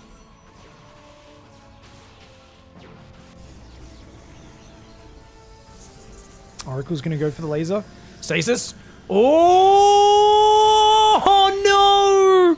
You needed to attack that with the Stalkers as well. Stats tries to focus the Stasis Trap, and he messes up and gets his whole mineral line and Stalkers frozen in the main base. Now there's a Void Ray out. This is a huge problem. Sorry, I just had a sneeze bubbling up. If I sounded a bit weird there, just let it out there after muting my microphone.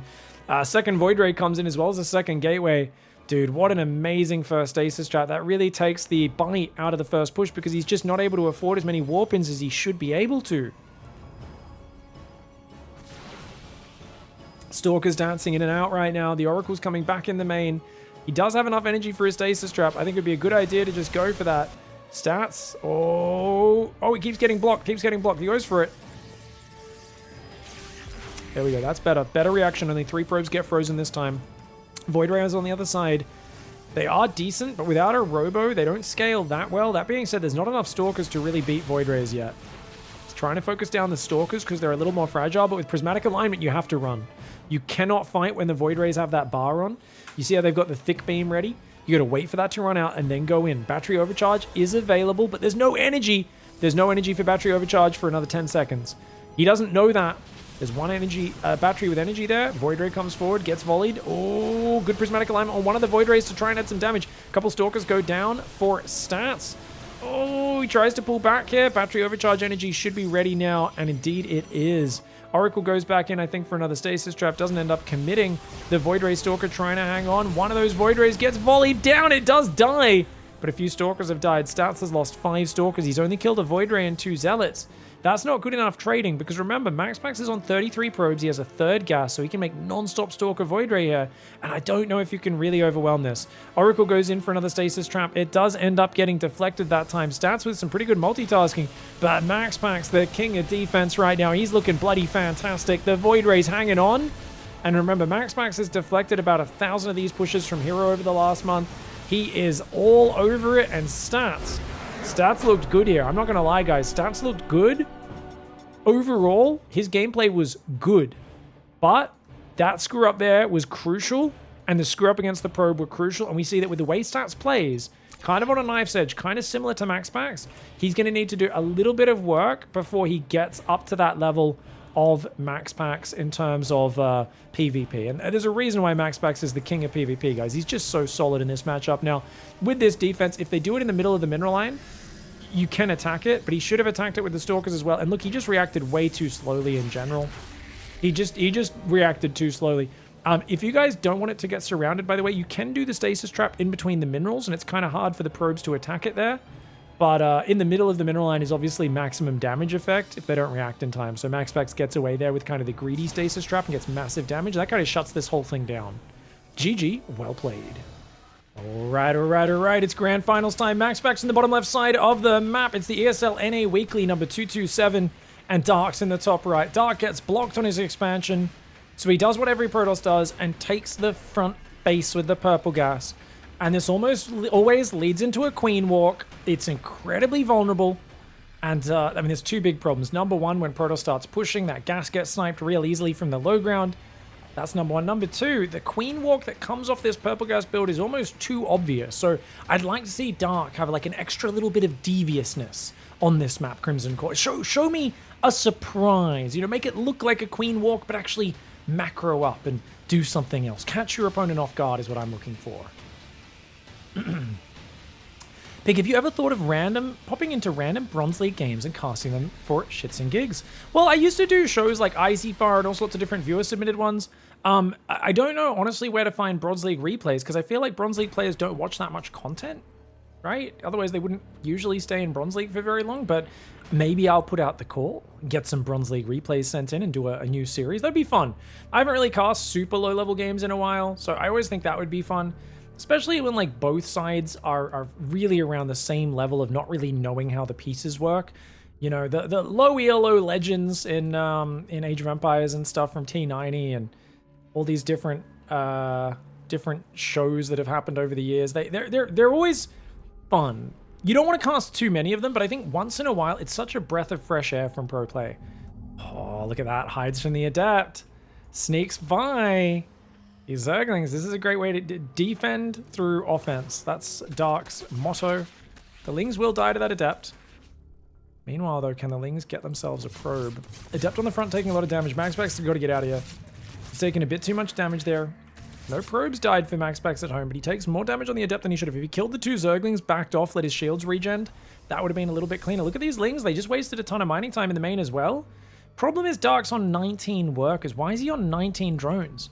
Oh, he's doing a Ling Flood. It's like a half-assed Ling Flood. This is actually so slick.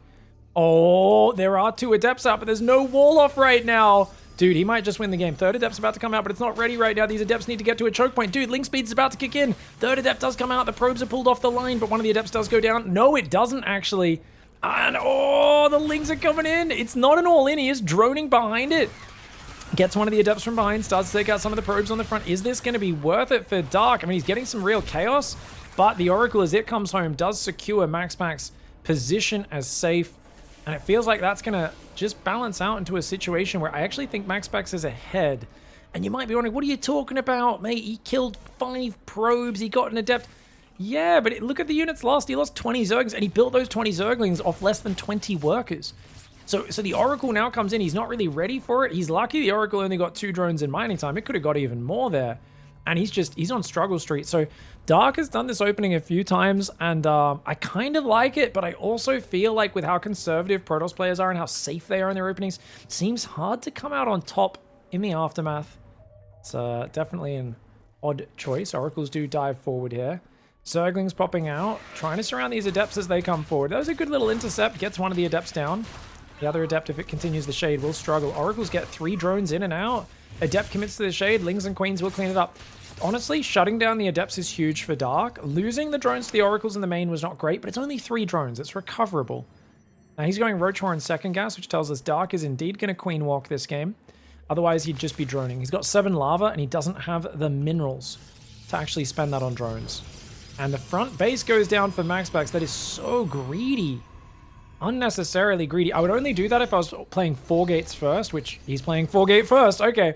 So he's playing 4 gate blink initially, and he's going to use this almost as like an offensive forward point, which is really nice.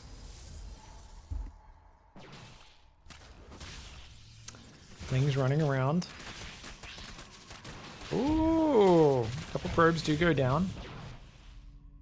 Ling's going to be pulling back as well. 5 roaches building. Just 5. Such a minimal count of Ravages. It's going to be mostly mass laying now. As long as MaxPax keeps warping in Stalkers, he's good, but he's not warping in Stalkers non-stop. He's focusing on probes right now. I'd like to see more Stalker warp-ins right now.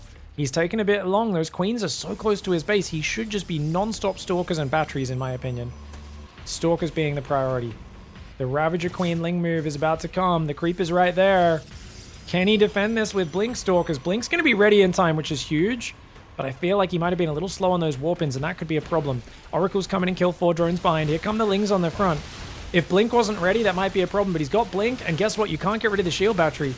2 Biles is not enough. The Ravagers are trying to get rid of it, but the overcharge is huge. I think this is a really good fight for MaxPax. Dark committing here is really awkward because he just doesn't have enough units to actually kill the battery. He even misses some Biles there. Awful fight for Dark. MaxPax is going to crush this game. Famous last words, right? Did I just cast a curse it? I don't think so. Even if he kills a few probes, Dark's down 20 workers. He needs to do astronomical damage here. Those probes even could pull and fight. Dark knows he's done for. Commits very hard there, but I think off the opening, MaxPax simply defended well enough to already have a lead, which is why that looked so flaccid. All right, guys. MaxPax in the top right there with a nice setup. He's going to go for the front wall off on Dynasty. The question is, does he go front wall off gold base? Because that's a very greedy build, but if you get away with it, it's fantastic. Dark is going to go for the gold base, which is absolutely bananas. How the heck? I mean, I imagine he takes a gas right now. He's not speeding up his gas. It's just a normal hatch gas pool, which is kind of crazy, man.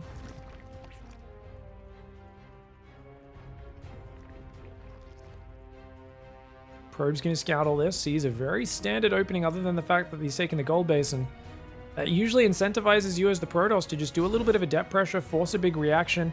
You can play very standard Adept Oracle into a 3rd Nexus and be in such a good spot. One thing you got to watch out for as a Protoss is that these minerals will mine out about 8.5 minutes or so. 7.5? When was it? I think about, let's say 8.5 minutes. And at that point, you need to be ready there for the Zerg to start charging into your back door. Third hatchery is going to go down very quickly. Wow. So he's delaying his queens to get a quick third hatchery as Dark. Wow, okay. And he's just going to send 4 drones to the gold. So I think he's basically... Normally people rush Ling speed to defend this and get behind the mineral line. He instead, Dark saying, oh, no, I'm actually just already preparing to rally drones to this base and give up on mining the gold. So he's kind of almost trying to bait MaxPax into double chronoing adepts across the map. MaxPax will do it anyway. I don't think it's bad for MaxPax. It's kind of an odd way of dealing with it. I mean, there's still a quick Ling speed for Dark, and then he puts back on gas. He's doing it all in. Dark is all in, ladies and gentlemen. He's all in. I imagine these are going to be Zerglings. No, he's going to build a few more drones first. Now, the only reason to be back on gas after Ling speed is to do a Baneling bust or a Ravager Ling attack. I think it's going to be a Bane bust. No, Ravager. Ravager Ling all in. And the wall-off is a bit exposed on the front, so it might work out if MaxPax doesn't realize what's happening. But it's all about MaxPax not figuring out what Dark is trying to do.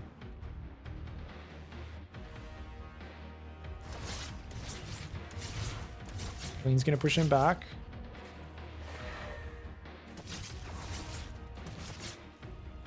There we go.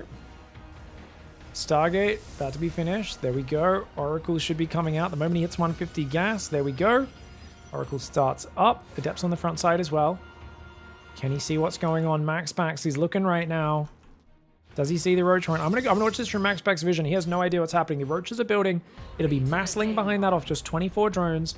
Because there's these 2 different hatcheries, it's kind of hard to figure out. Because you might see a base with not that many drones as MaxPax. And you're going to think, oh, that's fine. He must have all of his drones on the gold base. Or then you scout the gold, there's no drones. Oh, he's being safe. He's put them on the other base. So scouting just one of these lack of workers doesn't tell you about the all-in.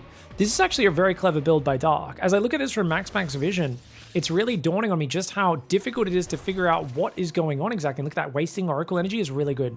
That's going to make his follow-up push stronger. It also delays the scouting coming in. And these drones are pulling away there. Now, he does see only 2 drones. Immediately drops a shield battery. Good read. Good read, guys. Because he's like, wait, why is there only 2 drones there? He's like, nah, suspicious. Drop a battery. He needs another one, though. He needs more stuff. Dude, Warp Gate's not even done. Warp Gate's not even done. He's only got 1 Oracle. He was going Glaives off 1 Oracle. What the hell? He didn't build a Void Ray, no second Oracle? Oh, he's screwed.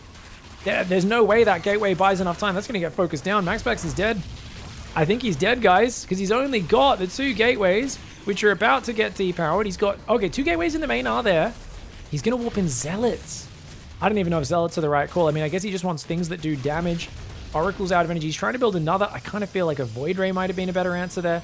More gateways going up, a battery in the main. MaxPax giving up that control of that front area. Adepts trying to fight the Ravager on the left side. That is adorable.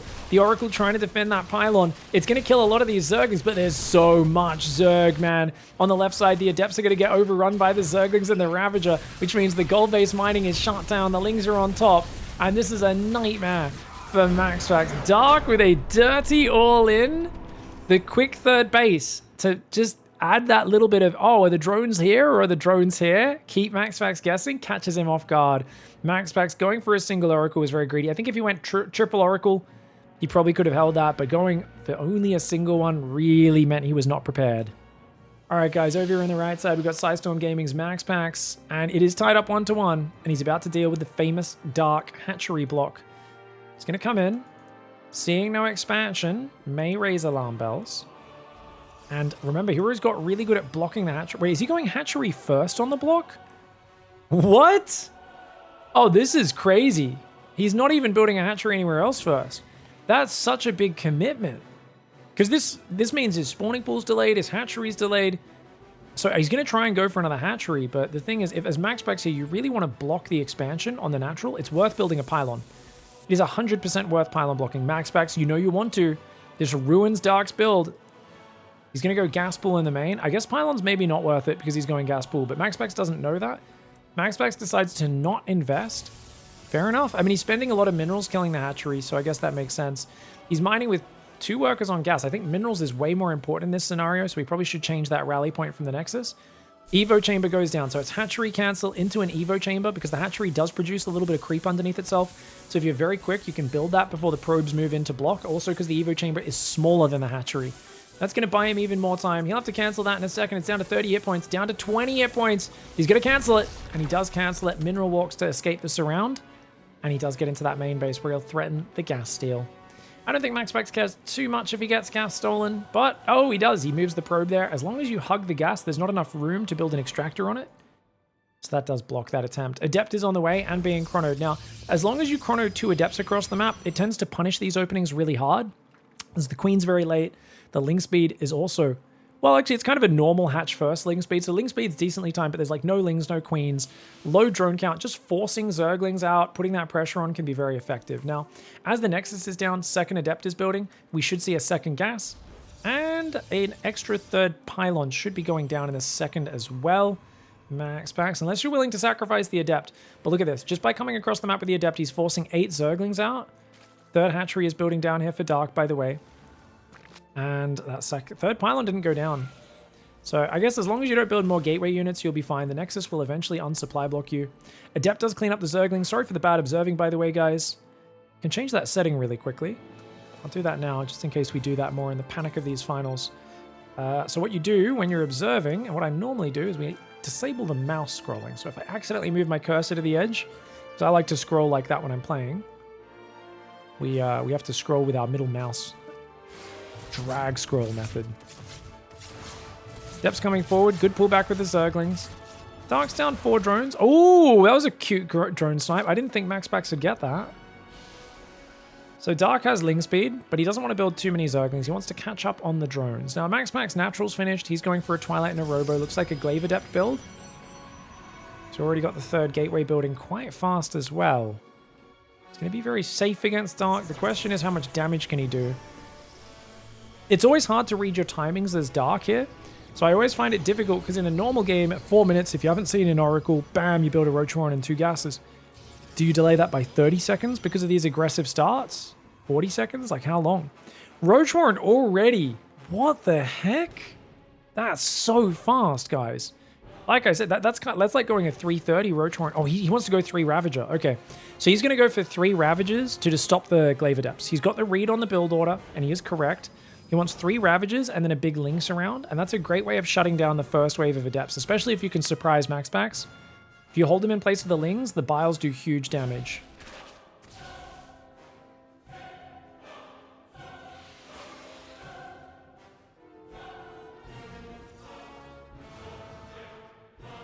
Four Roaches are on the way. 10 Zerglings building behind it. Dude, it's just a big Ravager Ling, and he might even do it as an all-in.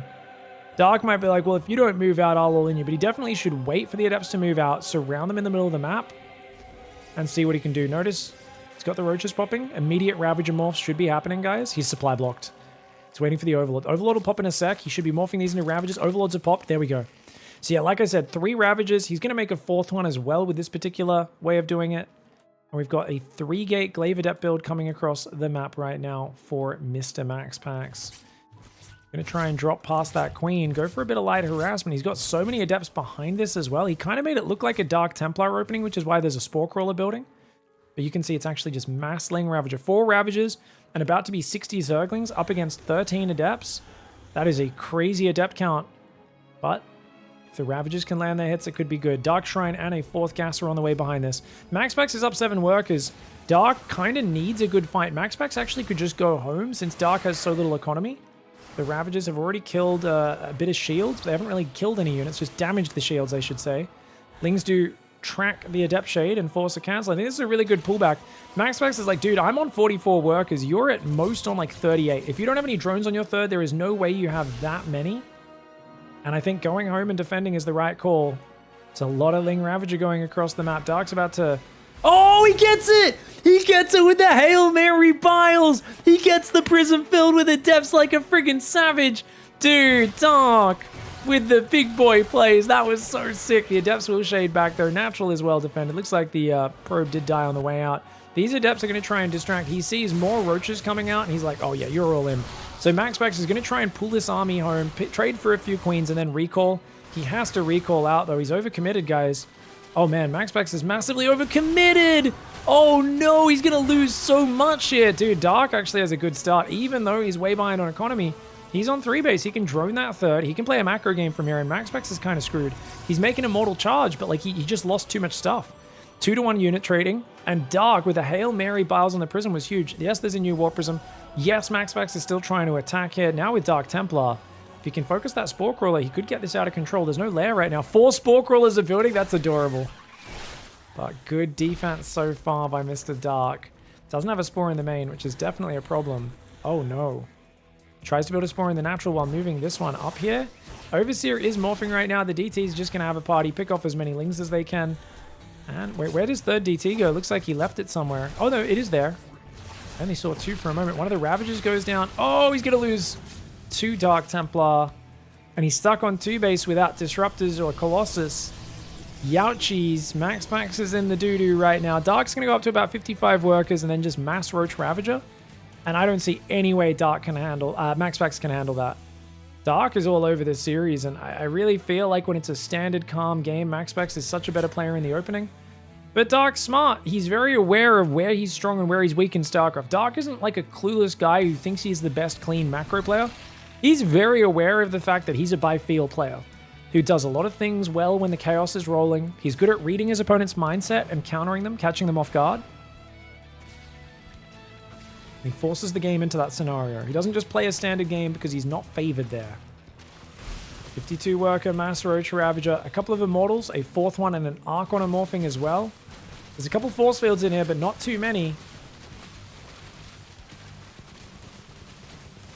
Dark, for the people in chat are saying, Dark always gets it. I don't know how.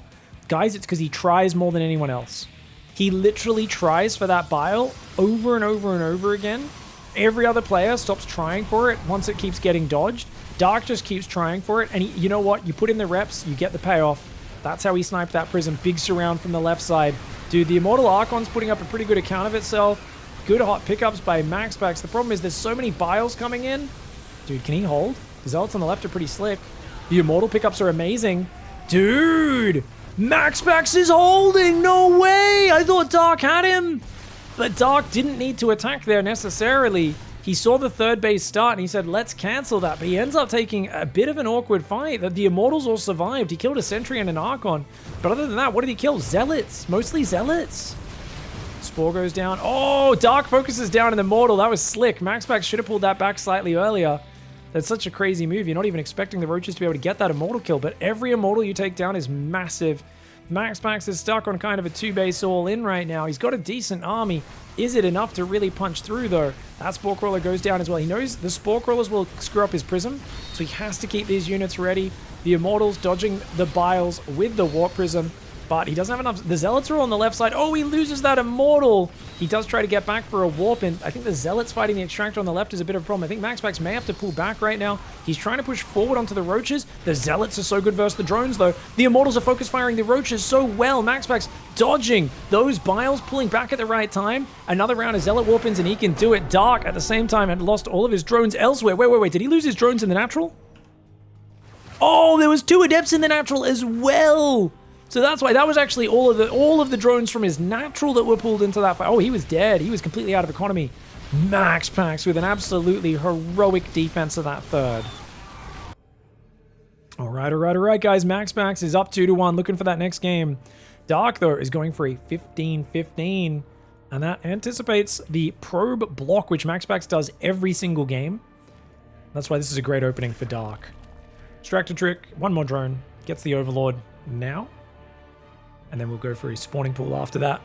Solid opening here for Dark as my voice starts to fray at the end of a long day of streaming and casting. But I am hoping for at least 1 or 2 big macro games. I'm hoping Dark wins this game. We get a game 5. So someone was asking earlier saying they die to Banshees and DTs a lot. And I was saying, yeah, maybe just getting your lair a little earlier and making sure whenever your lair finishes, you go for an Overseer Scout probably solves a lot of these problems.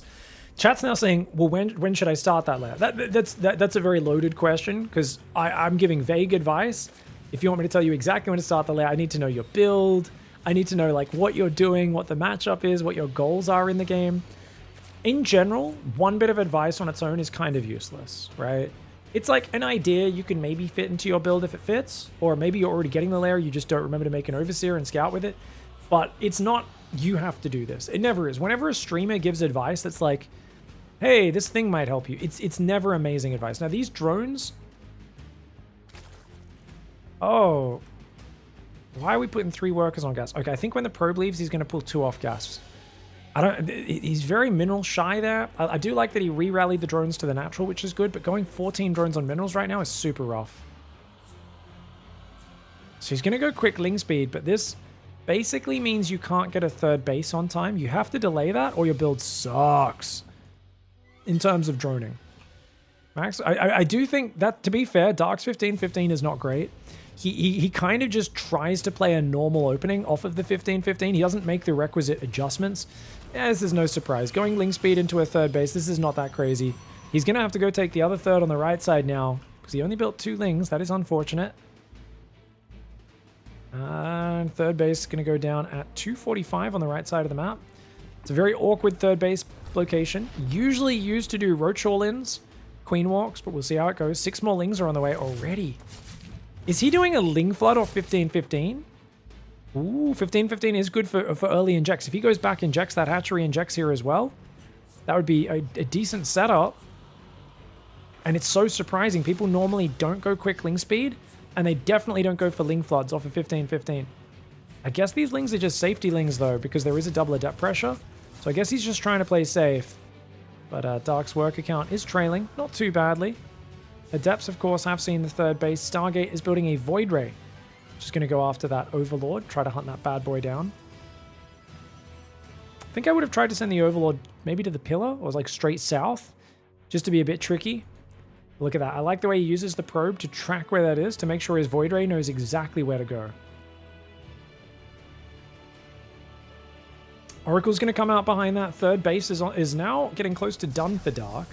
Dark will have a 4th queen ready, and wisely not building any spores. He starts a Roach Horn, he's doing a queen walk. He's doing a queen walk yet again. Dark is keeping it simple, stupid. He says, you know what, a Void Ray opening leads into some cheeky BS, and a queen push off of this awkward 3rd base is a good way of using it as like a launching pad to get in the middle of the map earlier than normal. So yeah, this looks definitely like just a big old queen walk. He builds a spore in the main and the natural because every one of his queens is going to walk across the map. He's only got 4 queens. 4 queens is not enough for a queen walk. He's building a 5th one now. Man, Dark always prioritizes hitting such a fast, surprisingly early queen walk. And it can work really well, but definitely can be a bit awkward. Now that Void Ray is going to attack the low ground. The queens will have to go back to the high ground. You don't want him to see how few queens you have and the roaches popping. If he sees the roaches popping, you're kind of screwed. Lings do get us around though. Nice move. Very nice move, but the Adepts are actually well positioned enough. He's not going to get any kills. Not a good move. Never mind, not a good move. Oracle flies in, guys. Looks like it killed itself a drone. 2 drones have died. Sees the Queen Roach walk. It's cancel the Forge. He's making more voids. Oh, he's going to try and actually fight it with Oracle Void Ray, guys. He's saying, I'm going to kill the Queens with air units. It's a brave decision, but it can absolutely pay off. So notice he's just warping in Zealots, Cannons, Batteries, and he's going to try and defend with Void Ray, Cannon, Battery, which absolutely could work, especially with the Void Ray here to buy time. So the Void Ray already picks off a Zergling or 2. As long as he's got the Battery to heal himself up, he can definitely slow this down. The Oracles will gather energy, so they'll both be able to help in the fight. If you have 2 Oracles, 2 Void Rays, I think that easily beats 3 Queens. And that's all there is on the front. Now, MaxPax doesn't eat the bile this time. Dark really letting himself get blocked on the 3rd, and this is costing him big time because MaxPax saw this coming a mile away, and look at that. Already one of the Queens goes down. The Ravager's starting to go down as well. Battery Overcharge in the back is legendary. One of the Stalkers does fall. The Battery Overcharge will get sniped down, but the Void Rays are taking out these Ravagers quick fast. I would have liked to see him focus the low hit point Queen there, or low energy Queen, I should say. He hasn't done that yet. But there's 2 more Queens coming in from behind, which means even with 3 Void Rays, I don't know if he can take this out. The probes are getting biled down. MaxPax is still way ahead on the economy. Remember, Dark's only now starting to rebuild Queens at home. All of his Queens are on the front. No injects, no 4th hatchery, nothing like that, but he is getting very good damage. Void Rays trying to fight against those Queens. They get a bit of damage. With the battery healing, they should be okay. Biles landing on the Cybercore. The Biles do make it hard with those Void Rays to stand and fight. That is what really helps support the Queens. 3rd base will almost certainly die here. The question is, can Dark save any of these Queens and Ravagers on the way out? And I think the answer is yes to the Ravagers, no to the Queens. But we'll see how that goes. Battery overcharge will be ready in a few seconds. He's going to need to use it pretty quickly. Dark continuing the push is kind of crazy. But I think he's like, the queens probably aren't going to get home. I might as well do something. Now, the oracles on the other side did come in. Did they kill any drones? By the looks of it, no. A few drones are left idling above that base. MaxPax not able to take advantage. The Void Rays take out a queen, but they are getting heavily damaged.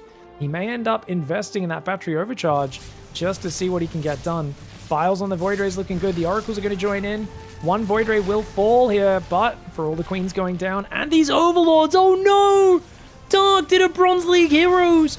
He literally just rallied all of his overlords to the front along with his army. Oh, Dark lets himself get massively supplied. I thought he'd have a huge lead. Why is he building more Roach Queen?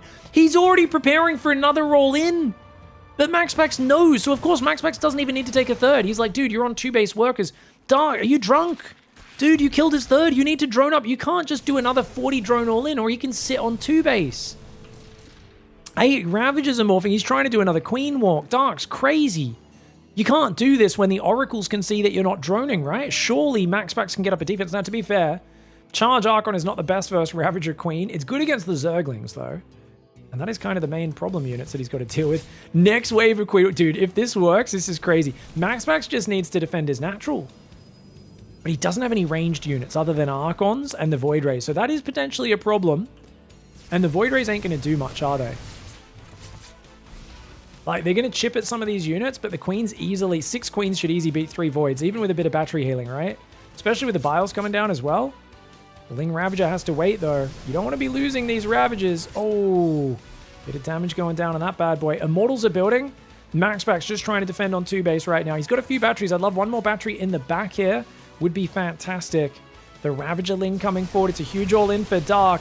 Dark is playing his most savagely all-in aggressive style, and I don't know why. I have a feeling this is going to work. My brain says it shouldn't work, but my heart says it just feels like it is going to work. I mean, if he can get rid of the Archons with the Ravagers, maybe. It's just the Lings are so weak versus the Archon Zealot.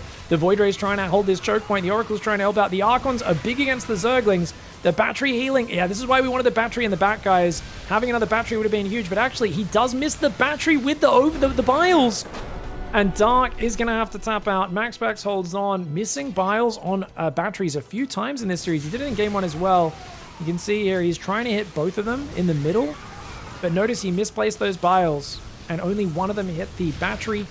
The most of them hit the pylon, so that healing keeps going. And Archons with battery overcharge are just Ling Slayers. Units lost up 3,000, 4,000 resources and advantage. Dark just too stubborn to redrone his 3rd base and trying to kill a 2-base wall off. Honestly, a little bit lackluster strategically for Dark. I like that he's showing killer instinct and going for aggressive strategies. Remember I said at the start of this series, I want to see him be a bit more secretive, a bit harder to assume what he's going to do. What did he do? He queen walked on the map where he had the rich gas base, where he always queen walks. He queen walked on the map where he took the base out front, the awkward base, which he always queen walks off. So the thing is, as a pro player, and I always say Dark's one of the best players at hiding what he's doing and tricking his opponents, catching them off guard. He didn't do that at all in this series. He was foreshadowing what he was doing and kind of giving away things before he even started going for them. I mean, not even trying to like make this look like he was droning this base up or anything. It just felt like this was so obvious. MaxPax had the scouting the moment the roaches popped out, and there were no surprises for MaxPax. MaxPax gets the 3-1. Really well played by MaxPax. Easier said than done. And I got to say, amazing comeback on Ghost River. He easily could have lost that map and lost this map. It could have been a 3-1 in the other direction, but MaxPax holds firm and wins the series. GG, well played.